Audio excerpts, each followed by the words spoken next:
Magandang araw mga kuwang. So ito, katapos nating bumisita sa mga area, ang pinakaunang libangan ko ay itong mga manok. So magpapainom ako ng manok na ito. Actually yung tubig ko ay galing ito sa bumba. Yan. Yan. Ito ay roundhead. Ito dito magkapatid ito.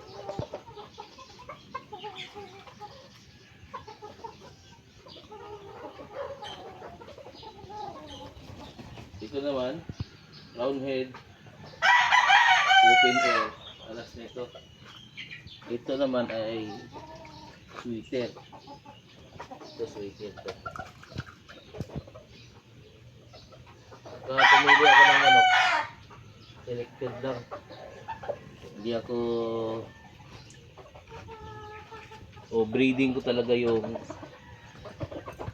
ginagamit ko sa panlaban ko. Ito naman yung gold.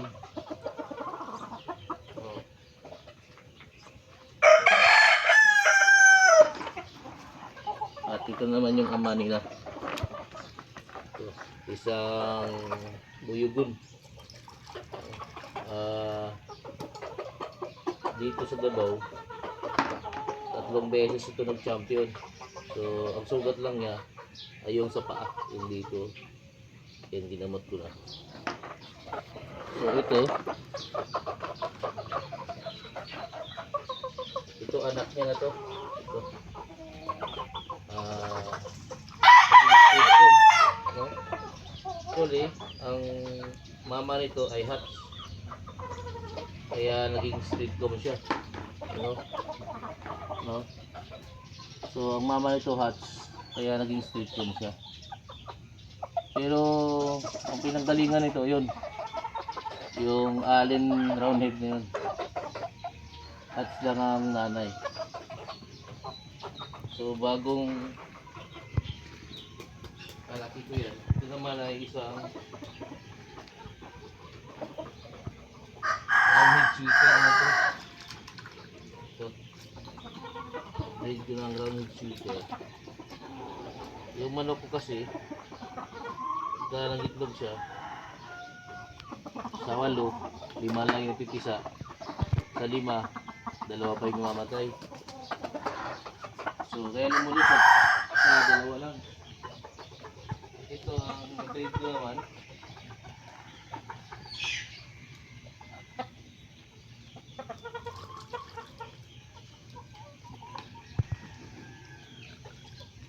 Ito na breed ko sa sa Mongga White. O tinatawag nila ngayon na White Kelso. Binraid ko naman siya sa Hats. Ito naman yung lumabas, no? Parang chocolate siya. Naghalo yung puti, pula, itim. Naghalo-halo, parang buyugin siya na puti yung dito sa loob. Tapos puti yung dito.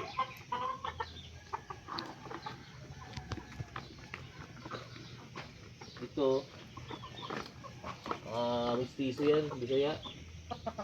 Binili ko sa kapitbahay kasi sulong ng sulong dito sa backyard ko. Nakitaan ko ng palo, kaya binili ko. Saka pwede siyang mailaban. Sa height, di naman siya apiki. Okay naman yung height. Itong umiinom na to, yan, kapatid, roundhead yan. No? Kapatid din eh. Kala mo Bisaya yung nahong. Pero pag lumalaki sila, magaganda na pala. Ito naman yung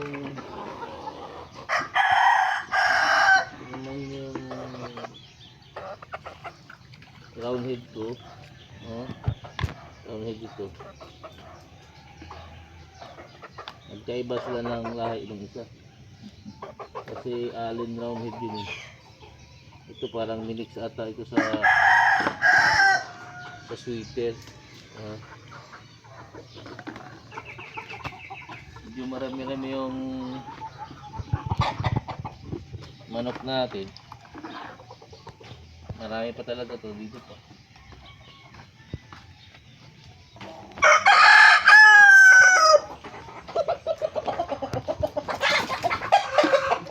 Ito galing to kay Sir Lamis.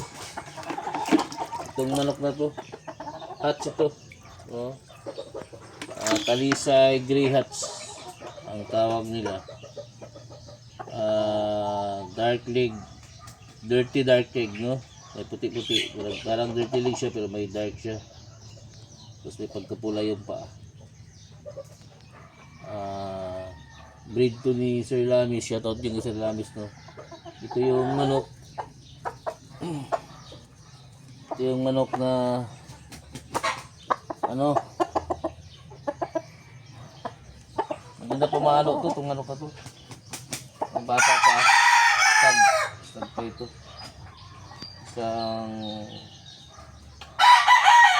Talisay Grey Hatch, no? Hatch na Talisay Grey. So, may pagka black yung ano niya. Maganda rin yung manok nito. Street condition, no? Pagka hatch, madalas nakikita ko street com ang lumalabas. Pagka round head naman, parang naka ano lang dito. Mayroon pa isa dito. Ito. Ito naman yung kapatid ng doon, yung puti kanina. Kapatid niya ito. No? Hatch din, hatch ito. May piso hatch. Tapos ito kapatid niya, purong pula. Ang kapatid yun, yung torch ito yun. Para sa dugo. Gulat nga ako bakit magkaiba ang kulay. Ang ganda rin. So sila, napakain ko ng alas 5:30, papakain ko na yan. Tapos mga alas 9, papainom ako ng vitamins. Ito lang tayo sa bahay. Meron pa ako dito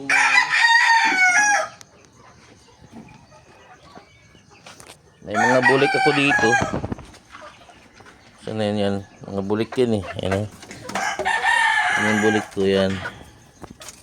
Yan. Bali 5 yan. Binili ko naman yan kay Anthony. Lumaki na. No?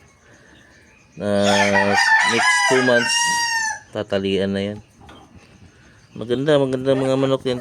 Galing daw ito ng Bacolod. So, kuhanan ko ng linyada. Kung magandang pumalo. Pag hindi naman, dispose. So, yan yung mga bulik ko. May pula, 2. Magkakapatid yan. At yung bulik naman na isa. Mayroon pa ako dito.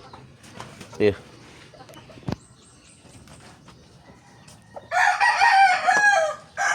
Mayroon pa ako.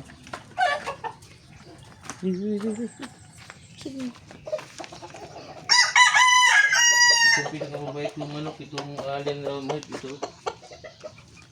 Mabait yun.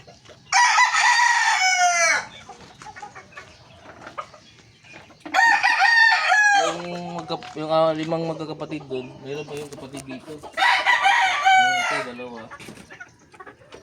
Bali, ano rin ito, mga bulik.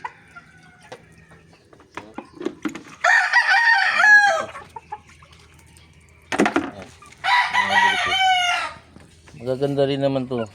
Alam ko, ito ang lalaki. Oh. Yellow to, pula. Yun ang babae.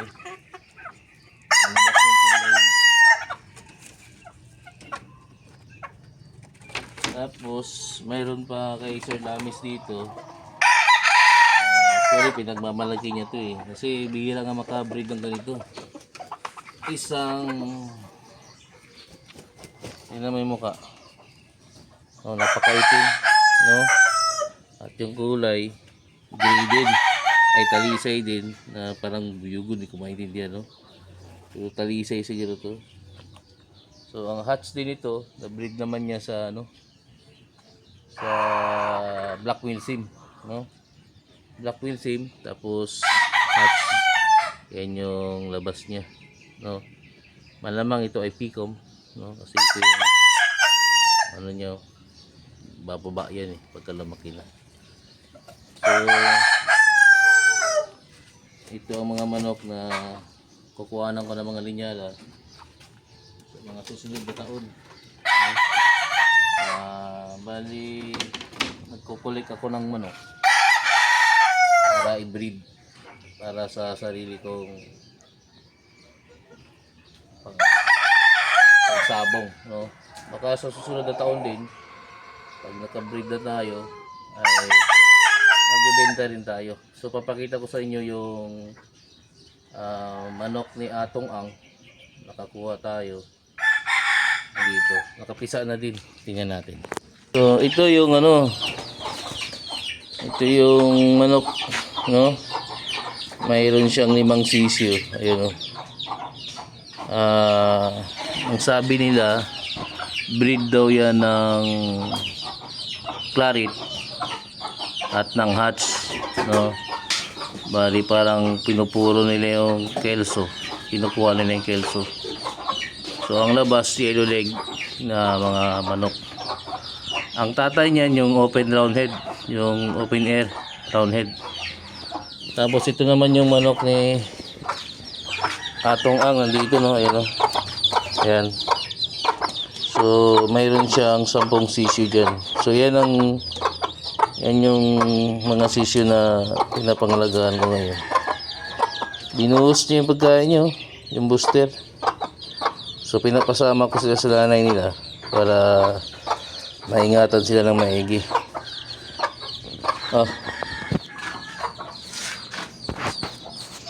So yun mga ko, ano, yun ang basic na ginagawa natin pag umaga at pagkahapon. So mga excess time nun, malamang nasa manok o malamang nasa tindahan, minsan naman ay nagpipresyo. So kapag may nangangailangan, yung puntahan natin, pagka wala akong ginagawa, sa unang pangunahing income natin ay dito ako sa mga manok. So nagtatry ako na mag-breed. Lumalaban ako sa sabungan. Actually, nakailang champion na kami, pero sumusubok pa rin ako ng ibang mga lahi. So ganun lang yung mga kailangan nating pag-aralan kung paano tayo magmamanok. Tayo ay beginner pero nag-champion tayo. So hindi mo masasabi na bagong pamamaraan sa old pamamaraan ay magkaiba. So yung mga old pamamaraan nila sa lumang pamamaraan nila, minsan natatalo. Sa bagong pamamaraan naman ay minsan yun pa yung nag-champion. So iba-iba ang ng mga manok. So kailangan lang iintindihin yung ugali ng manok sa isa't isa, sa ginatalian mo, sa ginakord mo. Araw-araw mo yung intindihin yung ugali niya.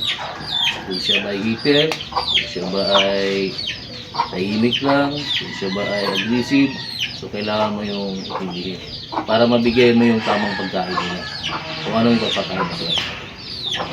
So sa ngayon, ang pinapakain ko ay isang Integra 3 Plus para sa maintenance nila. Nagbabago lang ako kapag